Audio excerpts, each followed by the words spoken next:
Class teaching के इस video में आपका स्वागत है। कक्षा 12 जीव विज्ञान के क्रम में इस इकाई का नाम है पारिस्थितिकी। पारिस्थितिकी के अंतर्गत जीव और समष्टियाँ नाम से जो अध्याय है, इस अध्याय को हम लोग इस वीडियो के अंतर्गत पढ़ाई करेंगे। अध्याय का नाम है जीव और समष्टियाँ।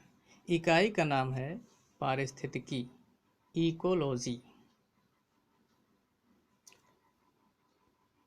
इस अध्याय के अंतर्गत आप पारिस्थितिकी की परिभाषा और अर्थ पढ़ेंगे, जीव व इसका पर्यावरण पढ़ेंगे, अजैव कारकों के प्रति अनुक्रियाएं पढ़ेंगे, अनुकूलन क्या है, समष्टियाँ क्या हैं, जीवन वृत्त और विभिन्नताएं, समष्टि पारस्परिक क्रियाएं आदि टॉपिक पर अध्ययन करेंगे। आइए सबसे पहले इस अध्याय का परिचय देखते हैं। पारिस्थितिकी मनुष्य के इतिहास के प्रारंभ से ही उससे घनिष्ठता से जुड़ी हुई है। पाषाण युग और उससे पहले ही भी जो है मनुष्य को अपने अस्तित्व को बनाए रखने के लिए अपने पर्यावरण की जानकारी प्राप्त करना आवश्यक होता था। उसे ये जानना जरूरी होता था कि उसके आसपास कौन से पेड़ पौधे हैं, कौन से जीव जंतु हैं, कौन से कारक उसके शक्ति के रूप में है, किस कारक से वो अपनी क्षमताओं में वृद्धि कर सकता है। और लगातार मनुष्य पर्यावरण से अपने लाभ के लिए कुछ न कुछ प्राप्त करता रहा है, पर्यावरण का वो दोहन करता रहा है और पर्यावरण से वो संबंधित रहा है, प्रकृति से बहुत कुछ प्राप्त करता रहा है, प्रकृति के साथ खिलवाड़ करता रहा है। अपने स्वार्थ के लिए मनुष्य ने प्रकृति का अत्यधिक दोहन करते हुए उसको बिगाड़ने में कोई कसर नहीं छोड़ रखी है। यद्यपि आज भी इस पर्यावरण को बचाए रखने के बहुत ज़्यादा आवश्यकता है, परंतु मनुष्य इस तरफ विचार नहीं कर रहा है। यद्यपि धीरे धीरे स्थितियां बदल रही हैं, आज के तथाकथित रूप से सर्वाधिक सभ्य सुसंस्कृत जंतु मानव का अपने अस्तित्व को बचाए रखने के लिए पर्यावरण की और गहरी समझ की आवश्यकता है। आज व्यक्ति पर्यावरण के प्रति जागरूक तो है, पर वो ध्यान नहीं देता है। यद्यपि स्कूलों कॉलेजों में पर्यावरण के अध्ययन को अनिवार्य बनाया गया है, परंतु मनुष्य अध्ययन तो कर लेता है पर आचरण में उसका अमल नहीं करता है। तो ध्यान दीजिए, पर्यावरण को बचाना, इसका संरक्षण करना, ये हम सबकी जिम्मेदारी है। इस पृथ्वी पर जितने भी प्राकृतिक संसाधन हैं, प्राकृतिक वस्तुएं हैं, वो सब एक दूसरे से संबंधित हैं, सब एक दूसरे पर निर्भर हैं। बिना प्राकृतिक परिस्थितियों के संतुलन में रहते हुए जीवन का कोई अस्तित्व तो नहीं रह जाएगा। इसलिए प्रकृति की जो अनमोल धरोहरें हमको प्राप्त हुई हैं, उनको संजोना, संभालना, संरक्षित करना हम सबका फर्ज बनता है और ये हमारे जीवन के लिए ही फायदेमंद है, किसी और का नहीं लाभ है। इसमें मनुष्य का हित है, इसीलिए इन सबको संभाल के रखना चाहिए। आगे ध्यान दीजिए, पारिस्थितिकी क्या है। पारिस्थितिकी देखिए, दो शब्दों से मिलकर के बना हुआ एक शब्द है। पारिस्थितिकी को अंग्रेजी में इकोलॉजी कहा जाता है। आइकोस तथा लोगोस, ये दो शब्द ग्रीक भाषा के शब्द हैं। इनसे मिलकर के बनता है इकोलॉजी। इकोलॉजी का अर्थ होता है घर अथवा निवास स्थान तथा अध्ययन, यानी निवास स्थान का अध्ययन विज्ञान के जिस शाखा के अंतर्गत किया जाता है, विज्ञान की उसी शाखा को पारिस्थितिकी या इकोलॉजी कहा जाता है। अर्नेस्ट हैकल के अनुसार जीवधारियों के कार्बनिक तथा अकार्बनिक वातावरण और पारस्परिक संबंधों के अध्ययन को पारिस्थितिकी कहते हैं।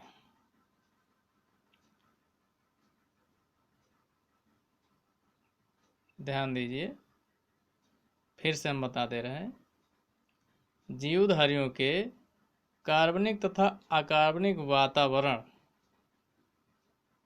अब कार्बनिक क्या है, अकार्बनिक क्या है? जीवधारियों के चारों ओर का जो वातावरण है, जिसमें कार्बनिक पदार्थ भी हैं और अकार्बनिक पदार्थ भी हैं, उनसे जीवधारी का इंटरेक्शन होता रहता है। तो वो वातावरण जो है वो कार्बनिक तथा अकार्बनिक वातावरण है और जीवधारी है। तो एक तरफ जीवधारी और दूसरी तरफ कार्बनिक तथा अकार्बनिक वातावरण, तो दोनों के जो पारस्परिक संबंध होते हैं उसी के अध्ययन को पारिस्थितिकी कहा जाता है। ठीक है। यूजीन ओडेम के अनुसार प्रकृति की संरचना एवं प्रक्रिया का अध्ययन पारिस्थितिकी कहलाता है। प्रकृति की संरचना, तो प्रकृति की संरचना क्या है? इसमें सजीव हैं, निर्जीव हैं, यही संरचना है प्रकृति की। इसके अलावा तीसरा तो कुछ है नहीं। सजीव और निर्जीव दोनों के बीच में घनिष्ठ संबंध है। आप श्वसन क्रिया करते हैं, श्वसन के लिए आप हवा लेते हैं। हवा सजीव है कि निर्जीव है? निर्जीव है। तो बिना हवा के कोई भी सजीव जिंदा रहेगा क्या?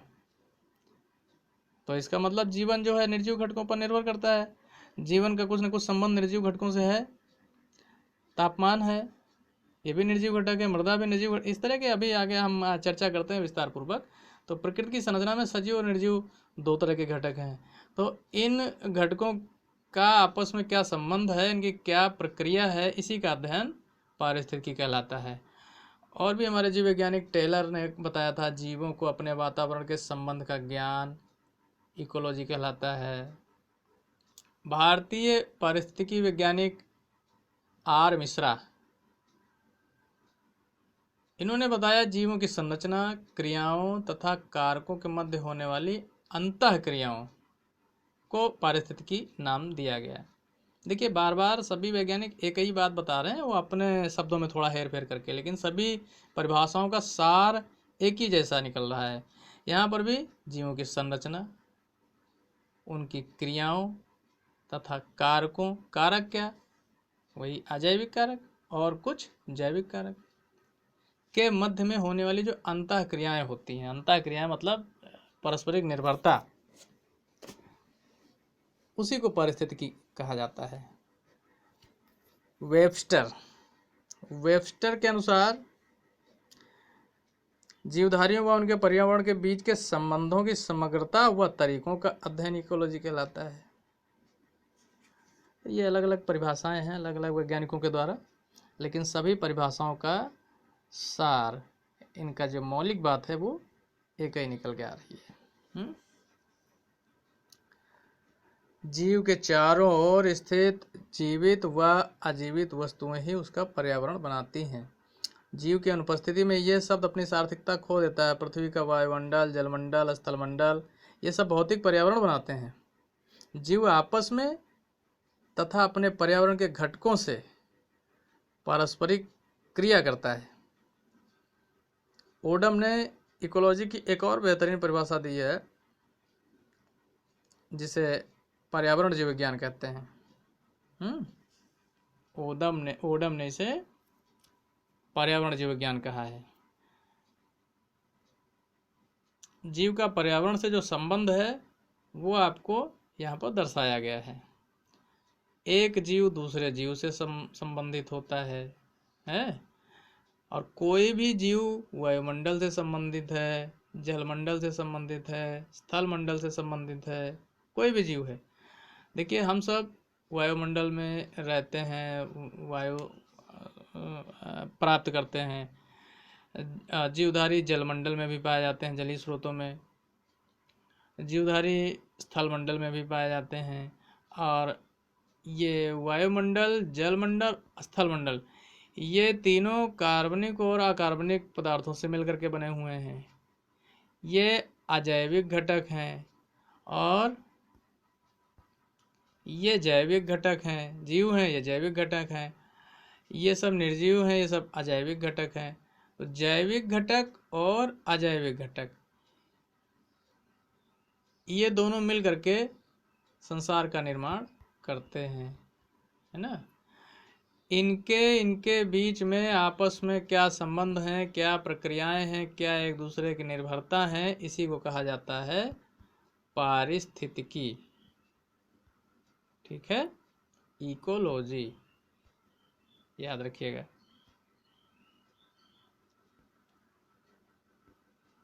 आप यहाँ पर पढ़ेंगे पारिस्थितिकी व संगठन के स्तर, ecology and levels of organisation. संगठन के स्तर का मतलब होता है कि जिसकी जहाँ से शुरुआत होती है, फिर वो संगठित होकर के आगे और बड़ा होता है, फिर और बड़ा होता है, फिर और बड़ा होता है ना। तो उसके हर स्टेप पे नाम भी बदल जाते हैं। तो जो नाम बदलते चले जाते हैं, तो इन सभी स्तरों को ही स्तर कहा जाता है, सभी लेवल्स को। जैसे जीवधारियों में क्या होता है, सबसे छोटी इकाई जीन होती है, और जीन के चारों तरफ कोशिकांगक और जीव पदार्थ सब संयोजित होकर के कोशिका का निर्माण करते हैं। एक से अधिक कोशिकाएं संयुक्त होकर के अगला स्तर बनाती हैं, उसको अंग कहते हैं। और एक से अधिक अंग मिलकर के फिर संपूर्ण जीवधारी का निर्माण करते हैं। जीवधारियों से समान प्रकार के जीवधारी का जो समूह होता है उसको समष्टि कहा जाता है। और समान तथा असमान, यानी एक से ज़्यादा जब समष्टियाँ आपस में इंटरेक्शन करती हैं तो उससे द्वारा निर्मित स्तर को समुदाय नाम दिया जाता है।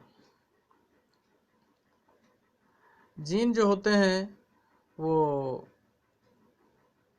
जिस तंत्र का निर्माण करते हैं उसको आनुवंशिक तंत्र कहा जाता है। ये जीन्स का बड़ा संगठन है, दूसरा स्तर है। कोशिकाएं संगठित होकर के एक तंत्र का निर्माण करती हैं तो उसको कोशिका तंत्र कहा जाता है। अंगों के संयोजन से, जैसे किसी पर्टिकुलर एक काम को संपादित करने के लिए बहुत से अंग मिल करके काम करते हैं, उस काम को मिल करके करते हैं। तो उन अंगों के तंत्र को कहा जाता है अंग तंत्र। मान लीजिए पाचन तंत्र है, तो पाचन तंत्र में क्या होता है, बहुत सारे अंग मिल करके पाचन क्रिया को संपन्न करते हैं। तो इसमें आपका मुंह, जीभ और ग्रासनाल, आमाशय, छोटी आंत, बड़ी आंत, मलाशय, अग्न्याशय, बहुत सारे अंग मिल गए ना। तो बहुत सारे अंगों के मिलने से जो तंत्र बना उसको कहा गया अंग तंत्र। एक से अधिक अंग तंत्र इसी तरह से सामूहिक रूप से जीवीय तंत्र बनाते हैं। समष्टियों से समष्टि तंत्र निर्मित होता है। एक समष्टि ये है, एक समष्टि ये है, एक समष्टि ये है, एक समष्टि ये है, एक समष्टि ये है। तो ये सब क्या हो गया, समष्टि तंत्र हो गया। समुदाय और ऊर्जा, जब ये मान लीजिए कि ये मानव समष्टि है, ये पशु समष्टि है, ये पक्षियों की समष्टि है, ये पौधों की समष्टि है, तो इस तरह से ये सारी जो समष्टियां हैं मिल करके फिर इनको जो अगला स्टेप में नाम दिया जाता है समुदाय कहा जाता है।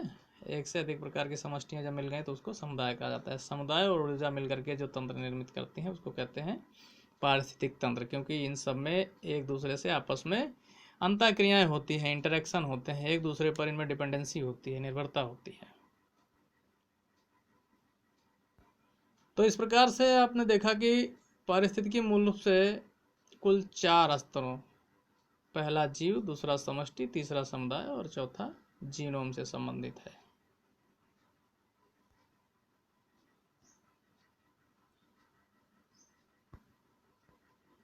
यहाँ पर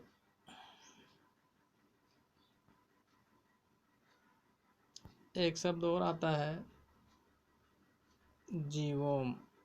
जीवोम क्या है? बायोम या जीवोम।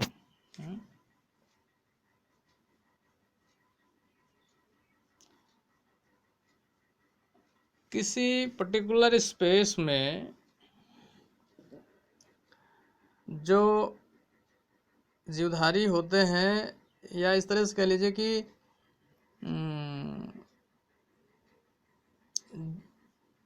स्पेशल ऐसे जीवधारियों का जो समूह है जो उसी एरिया में रहता है, उससे अलग दूसरे एरिया में जाएगा तो उसको अनुकूलन में कठिनाई आएगी, उसको जीवन यापन में कठिनाई आएगी। वो किसी क्षेत्र विशेष के लिए अनुकूलित है और उस क्षेत्र विशेष में ही रह सकते हैं। तो वो एक जो बहुत बड़ा भूभाग होता है, उसमें पाए जाने वाले जितने भी जीवधारी होते हैं, तो वो सब मिला करके उसको एक नाम दिया जाता है जीवोम या फिर बायोम।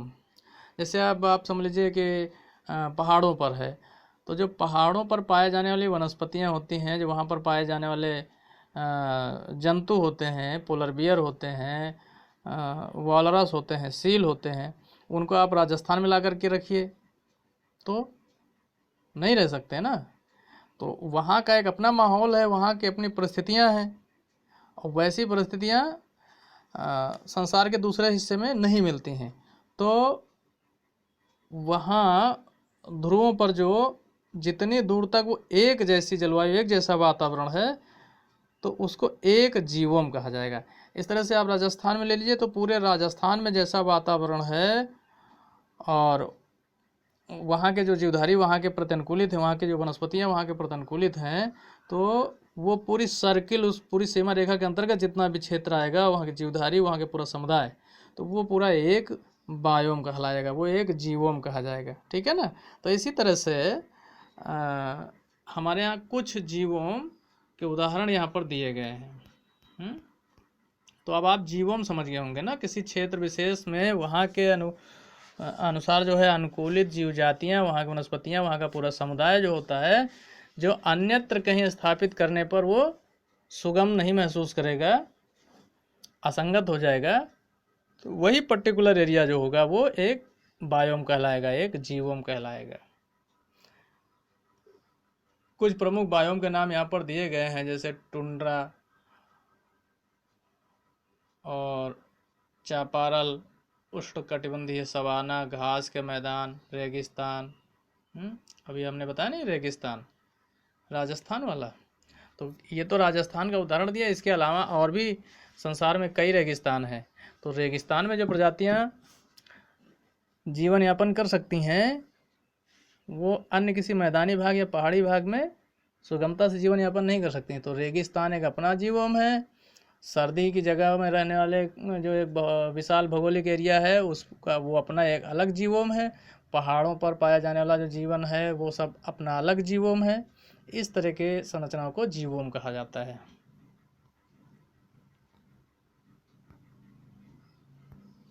किसी भी जीवोम की प्रकृति और विस्तार का निर्धारण निम्नलिखित कारकों के द्वारा किया जाता है। वहाँ के वर्षा, ताप का परास, टेम्परेचर की रेंज है। जैसे भारत का तापमान परिवर्तनशील रहता है, मई जून में अलग है तापमान, नवंबर दिसंबर में तापमान अलग है। भारत में ही कई राज्य ऐसे हैं जहाँ पर पूरे वर्ष भर तापमान एक जैसा रहता है। आप महाराष्ट्र को देख लीजिए, राजस्थान को देख लीजिए, वहाँ का तापमान कुछ अलग है। आंध्र प्रदेश, दक्षिण भारत का तापमान अलग होता है। इसी तरह से बाहर निकलिए तो अमेरिका का तापमान वर्ष के कई महीनों में बहुत कम होता है। इंग्लैंड में बहुत ही कम होता है। वर्ष में 8 महीने वहाँ पर ठंडी पड़ती है, 4 महीने गर्मी होती है और हल्की गर्मी होती है, ज़्यादा गर्मी नहीं होती है। तो इस तरह से ताप रेंज जो होती है, टेम्परेचर रेंज, ताप का परास, अक्षांश और ऊंचाई, ये अक्षांश और ऊंचाई जो है समुद्र तल से ली जाती है। बैरियर्स और मृदा की प्रकृति, वहाँ की पाई जाने वाली मिट्टी जो है, ये इतने कारक हैं जो किसी भी जीवन की प्रकृति को निर्धारित करते हैं। हाँ, जैवमंडल क्या है? जैवमंडल किसको कहा जाता है? ये प्रश्न पूछा जाता है, what do you know about जैवमंडल, बायोस्फीयर। बायोस्फीयर क्या है, जैवमंडल क्या है? देखिए, पृथ्वी के सभी जीवधारी और उनके अजैविक पर्यावरण। अजैविक पर्यावरण क्या है? अभी हम पीछे बता चुके हैं, वायुमंडल, जलमंडल, स्थलमंडल, ये सब मिल करके जिस मंडल का निर्माण करते हैं उसी को जैवमंडल कहा जाता है।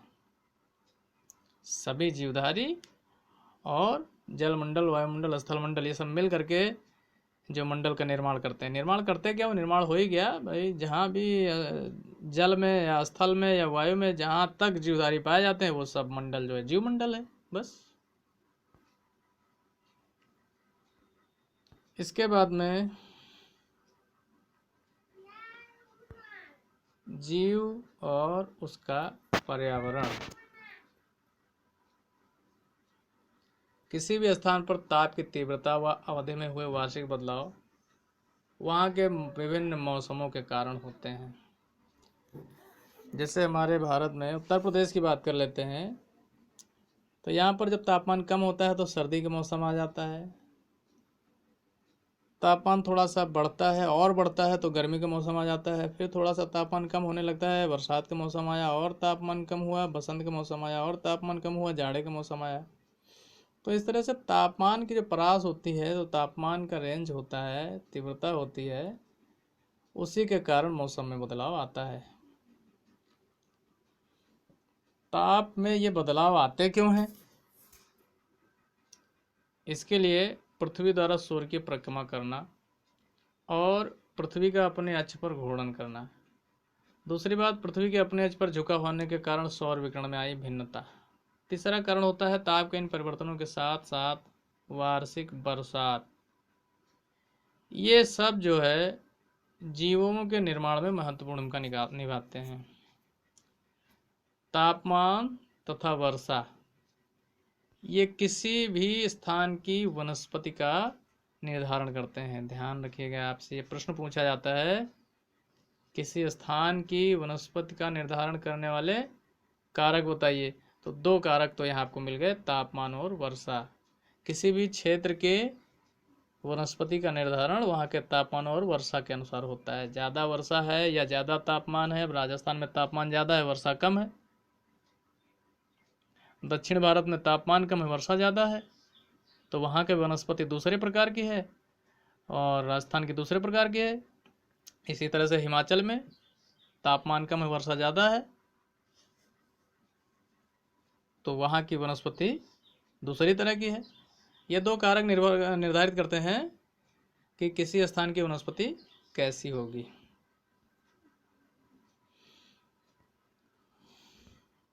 पर्यावास। पर्यावास क्या है? आप थोड़ा सा देखिए, इसको अंग्रेजी में हैबिटेट कहते हैं और हैबिटेट कभी नहीं बदलता है, हैबिटेट हैबिटेट ही लिख के आएगा। अब यहाँ पर ये आवास भी हो सकता था, इसको आवास लिख देते तो सबकी समझ में आ जाता, तो आप आवास तो इसकी परिभाषा लिख लेते, लेकिन यहाँ पर्यावास लिख दिया तो इसको समझ में नहीं आएगा आपको। इसको पर्यावास ये नया शब्द आ गया, ये कुछ नया कुछ नहीं है। आवास की परिभाषा अगर आपको पता है तो उसी को पर्यावास कहते हैं, बस। अंग्रेजी में उसी को हैबिटेट कहते हैं। किसी जीव के रहने का स्थान उसका पर्यावास कहलाता है। जैसे मेढक तालाब और पोखर में होता है, बाघ वन में रहता है, तोता वृक्ष पर रहता है। तो किसी भी जीव के जो रहने का स्थान है उसी को पर्यावास कहते हैं। किसी एक पर्यावास में भिन्न पर्यावरणीय परिस्थितियों के कारण उपभाग बन जाते हैं। जैसे वृक्ष है, तो अब वृक्ष में अभी आपको बताया तोता रहता है वृक्ष पर और पक्षी रहते हैं। तोता तो एक नाम दे दिया गया, तोते का मतलब पक्षी, यहाँ पर पक्षी आप लिखेंगे। पक्षियों का पर्यावास क्या है? वृक्ष है। लेकिन इन वृक्षों में कभी कभी दराज पाई जाती है, तो उन दराज में क्या होता है, चींटियाँ रहने लगती हैं या छोटे छोटे और कीड़े मकोड़े रहने लगते हैं। तो पक्षियों के लिए तो ये पर्यावास है, लेकिन चींटी के लिए क्या हो गया, सूक्ष्म आवास है। ऐसे अवस्था को, ऐसे आवास को सूक्ष्म आवास कहा जाता है।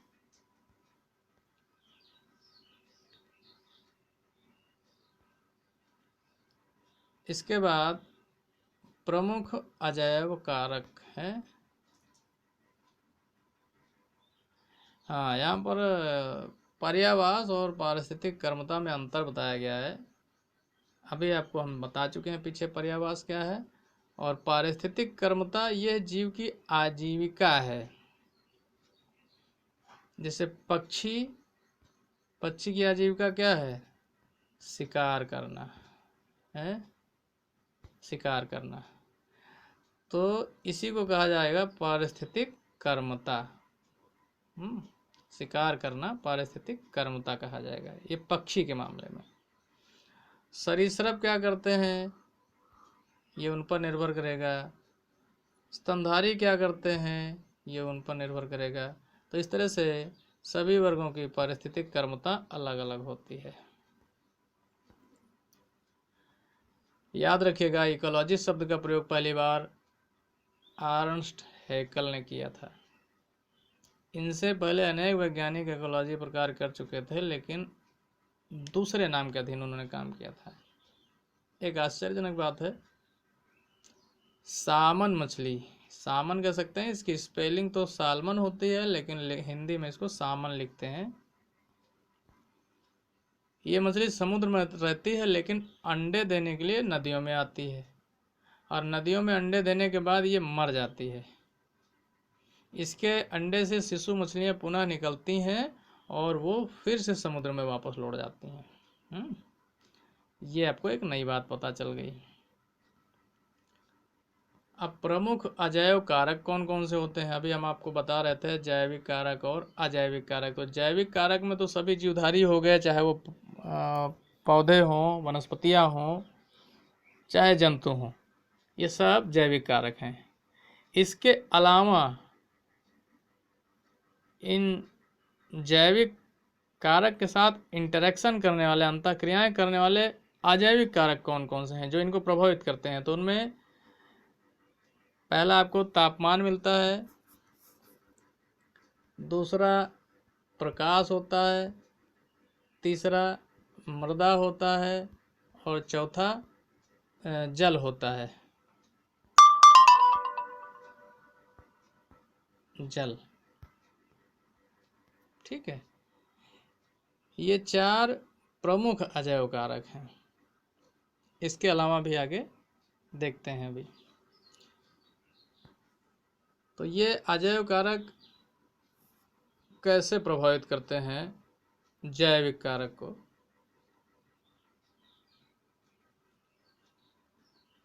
पारिस्थितिक रूप से तापमान सबसे महत्वपूर्ण कारक माना जाता है। ये जीव को सर्वाधिक व्यापक रूप से प्रभावित करता है।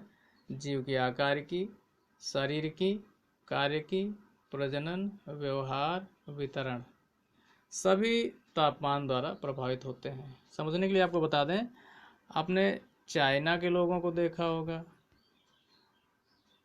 उसके बाद इंग्लैंड के लोगों को आपने देखा, और भारत के लोगों को आपने देखा।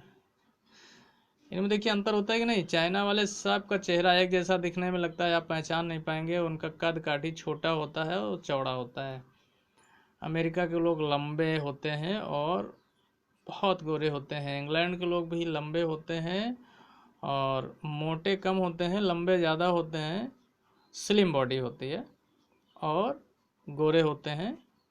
इंडिया के लोग लंबे, चौड़े, मोटे सभी कुछ होते हैं।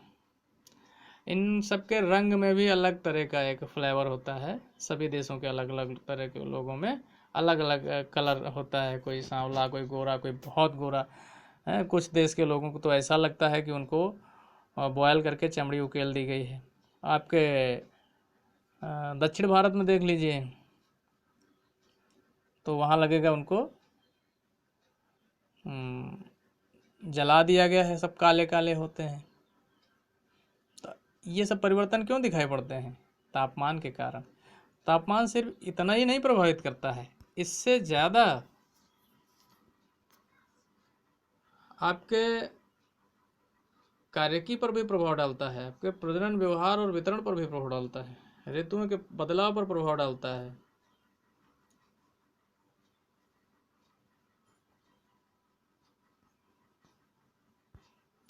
पापचय की दर पर प्रभाव डालता है।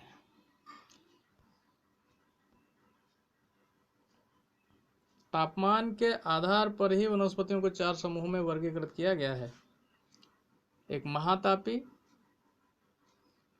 जिन पौधों को वृद्धि और विकास के लिए बहुत अधिक तापमान की आवश्यकता होती है, जैसे उष्णकटिबंधीय क्षेत्र में उगने वाले पौधे। दूसरे हैं मध्यतापी,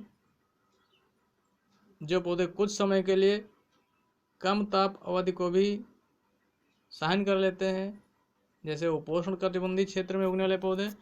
और तीसरे हैं न्यूनतापी, ये अधिक गर्मी या अधिक ताप को सहने में समर्थ नहीं होते हैं, 9-10 हज़ार फुट की ऊंचाई पर उगने वाले पौधे होते हैं।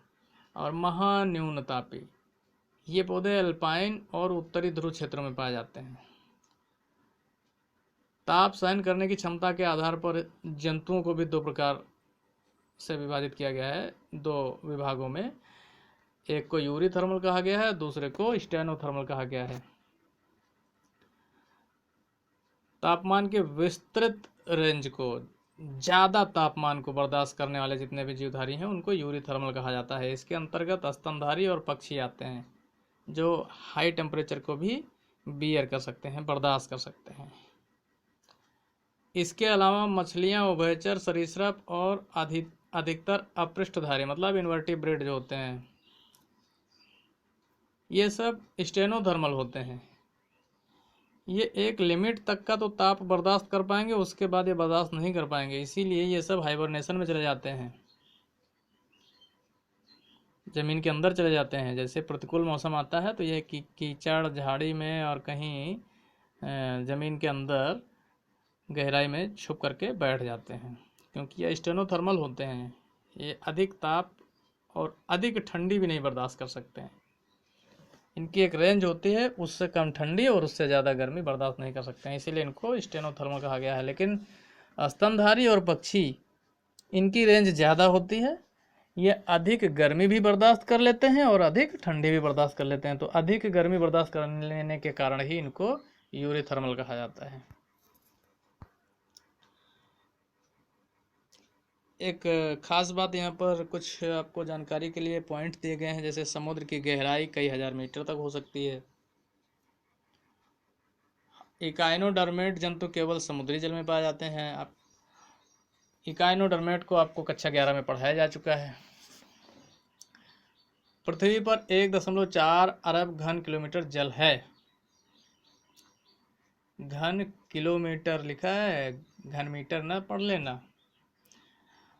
जिसमें से केवल 0.36% जल नदियों और झीलों में पाया जाता है, बाकी 97% जल समुद्रों में पाया जाता है। और समुद्रों में पाया जाने वाला जो जल होता है वो खारा होता है, वो सामान्य उपयोग में नहीं आता है। तो पहला आपको हमने अजैविक कारक बताया था तापमान, दूसरा अजैविक कारक है प्रकाश। ये भी एक महत्वपूर्ण पारिस्थितिक कारक है और जीवधारियों को प्रभावित करता है। इसका पौधों पर क्या प्रभाव पड़ता है?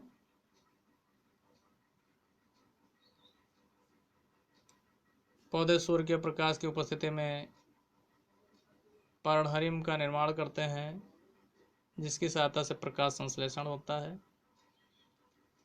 प्रकाश पादप अंगों का तापमान बढ़ा देता है, जिसके कारण पादप की क्रियाएं प्रभावित होती हैं। प्रकाश द्वारा तापमान में वृद्धि होती है, जिससे वाष्पोत्सर्जन की दर परिवर्तित होती है। रंध्र के खुलने तथा बंद होने के लिए भी प्रकाश की आवश्यकता होती है, कक्षा 11 में आपको पढ़ाया गया है। प्रकाश की उपस्थिति कुछ हद तक पादपों के वितरण को भी प्रभावित करती है। अभी हम यहीं पीछे पढ़ा चुके हैं आपको। तापमान और वर्षा, ये दोनों कारक निर्धारित करते हैं कि किसी क्षेत्र में कैसी वनस्पति होगी।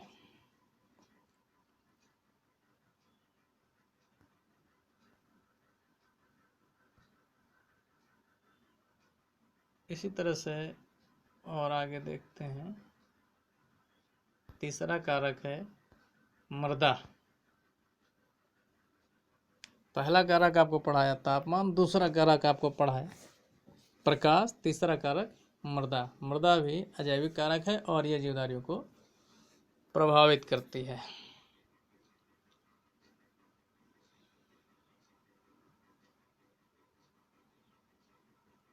देखिए, पादप वृद्धि योग्य भूमि की ऊपरी सतह मृदा कहलाती है। भूमि की वो सतह जिसमें पौधों की जड़ें वृद्धि करती हैं, उसी को मृदा कहते हैं।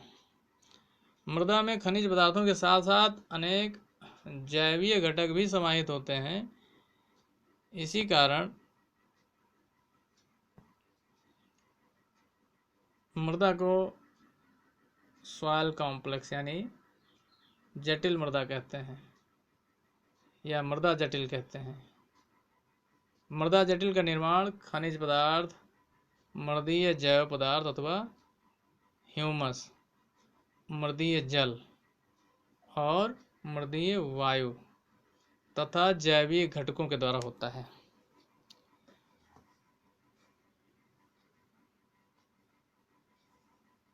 अब आपको फिर से हम ये पैराग्राफ बता दें। मृदा का निर्माण एक जटिल प्रक्रम है। जब आपसे पूछा जाए कि मृदा का निर्माण कैसे होता है, तब आप ये उत्तर लिखेंगे। मृदा का निर्माण एक जटिल प्रक्रम है। मृदा में खनिज पदार्थों के साथ साथ अनेक जैवीय घटक भी शामिल होते हैं। इसी कारण मृदा को मृदा जटिल कहा जाता है। मृदा जटिल का निर्माण खनिज पदार्थ, मृदीय जैव पदार्थ अथवा ह्यूमस, मृदीय जल, मृदीय वायु तथा जैविक घटकों के द्वारा होता है। इतना आप बताएंगे। और विभिन्न स्थानों की मृदा की प्रकृति व गुण भी भिन्न भिन्न होते हैं। तो मृदा की प्रकृति व गुण निम्न कारकों पर निर्भर करते हैं। उस क्षेत्र की जलवायु कैसी है। मृदा का स्थानापन्न, मतलब कि स्थानापन्न मतलब एक स्थान से दूसरे स्थान पर व्यवस्थित कर देना। जैसे नदियाँ जो है एक जगह की मिट्टी बहा करके दूसरी जगह ले जाती हैं और वहाँ छोड़ देती हैं, रेती बन जाती है ना। या फिर बरसात के मौसम में बाढ़ आती है तो उस समय भी मिट्टी इधर की उधर बहती रहती है और कहीं से बह करके जाती है और कहीं जम जाती है। तो इस प्रकार की मिट्टी को स्थानापन्न कहते हैं। चट्टानों की अपचय क्रिया, चट्टानें टूटती रहती हैं तो उनसे जो मृदा निकलती है, और मृदा के विकास की प्रक्रिया, बहुत सी ऐसी प्रक्रियाएं अपनाई जाती हैं जिससे मृदा का विकास होता है। मृदा का सबसे महत्वपूर्ण गुण क्या है? उसकी जल धारण क्षमता। आप जानते हैं बलुई मिट्टी में जल धारण क्षमता बिल्कुल कम होती है और दोमट मिट्टी में उससे अधिक होती है, चिकनी मिट्टी में सबसे अधिक होती है। तो जिसमें सबसे अधिक जल धारण क्षमता हो वो सबसे अधिक अच्छी मिट्टी कहलाती है।